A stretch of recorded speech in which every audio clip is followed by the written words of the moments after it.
Ya, gimana? Sampai detik ini saya yakin.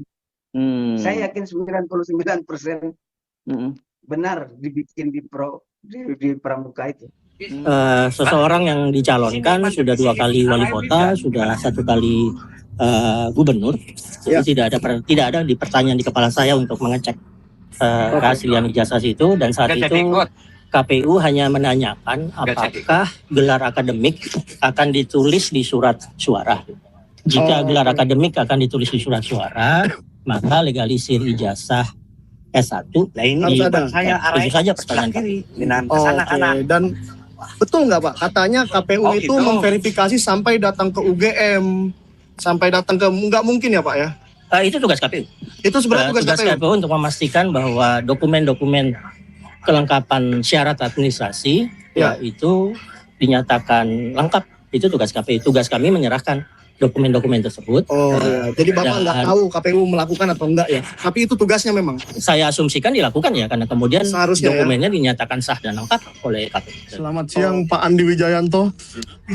Saya dari Sentana TV Pak. Jadi kemarin itu ada kawan saya Bang Betor Suryadi menyampaikan sesuatu bahwa ada yang dilakukan di Pasar Pramuka Pak. Dilakukan di Pasar Pramuka yaitu pembuatan sebuah ijazah. Nah, tadi saya tanya Pak Janes, ternyata Pak Janes juga tahu bahwa ada lokasi seperti itu di Pasar Pramuka. Ada. Kira-kira menurut Pak Andi, apa Bang Beator ini asal ngomong atau ada kebenarannya Pak? Yang pasti saya tidak pernah berinteraksi dengan Bang Beator. Jadi bukan diatur-atur itu ya, menyebut nama Bapak? Terkait apapun. Ijazah Pak Jokowi sebagai sekretaris tim kampanye di 2014. Tugas saya memastikan kelengkapan syarat administrasi untuk KPU, dan di 2014 syarat administrasi itu dinyatakan lengkap oleh KPU. Itu saja. Bersama Bang Rismon Senipar ini.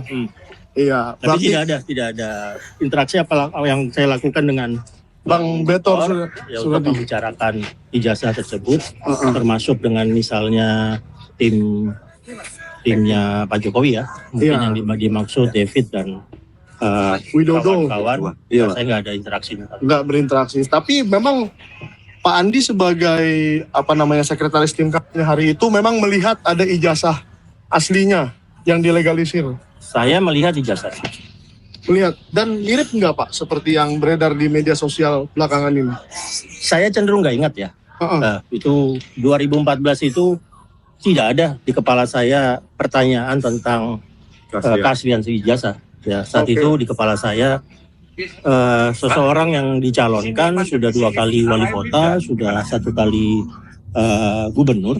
Jadi tidak ada di pertanyaan di kepala saya untuk mengecek keaslian ijazah itu, dan saat itu KPU hanya menanyakan apakah gelar akademik akan ditulis di surat suara.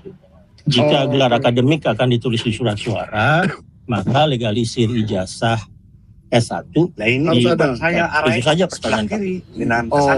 Dan betul nggak Pak? Katanya KPU itu memverifikasi sampai datang ke UGM, sampai datang ke, nggak mungkin ya Pak ya? Itu tugas KPU.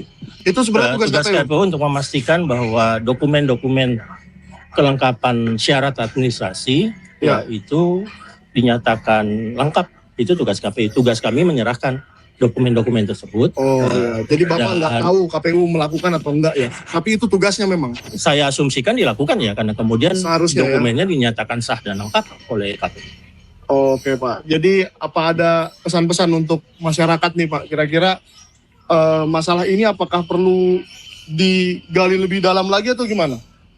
Menurut pribadi Bapak? Ya, untuk saya sih secara formal proses administrasi untuk pemilu 2014 dan 2019, masalah ini dinyatakan sah dan lengkap oleh institusi yang berwenang saat itu, yaitu KPU, untuk proses pemilihan umumnya. Tapi kalau masyarakat masih bertanya ya kalau ada cara lain yang ingin diambil oleh masyarakat tentang itu ya silakan saja. Tapi Silakan saja. fungsi saya terutama di pemilu 2014, di Pilpres 2014 ya tuntas ketika dokumennya diberikan ke KPU dan kemudian KPU menyatakan calon kami Jokowi dan JK itu sudah menyerahkan secara lengkap semua dokumen administrasi. Statement Pak Betor itu bagaimana, Pak? Saya nggak tahu. Saya tidak pernah berinteraksi dengan Bang Betor terkait dengan ijazah tersebut. Saya juga tidak pernah ditanya misalnya oleh... Oh, dia nggak konfirmasi untuk menyebut nama Bapak ya? Nggak ada. Terus katanya sempat ada kaget gitu kok fotonya seragam gitu. Benar itu, Pak? Nah, itu yang saya bilang. Saya nggak ingat. Oh, nggak ingat ya? Ya, untuk saya itu proses administrasi normal saja di 2014. Sehingga saya betul-betul tidak bisa mengingat dengan pasti ya. Ya, apa ada keanehan-keanehan dalam dokumen-dokumen yang diserahkan saat itu, baik dokumennya Pak Jokowi maupun dokumennya Pak JK. Terus terkait dengan itu, Pak Andi, ada tim katanya yang menyiapkan dokumen untuk Cagup atau Capres itu, menurut Pak Betor. Ada tim, salah satunya Pak Widodo, terus Pak David dan lainnya itu nggak tahu juga. Tim internalnya Pak Jokowi. Tapi kenal. Wali kota sudah kenal. Kenal Pak Widodo sama Pak David itu. Kenal. Oh. Ya, tapi kita tidak bisa menyalahkan partainya ya, karena yang dilakukan oleh partai ini sudah on the track, sudah sesuai ya Pak. Terima kasih banyak Pak ya, Pak Andi Wijayanto, Sekretaris Tim Kampanye.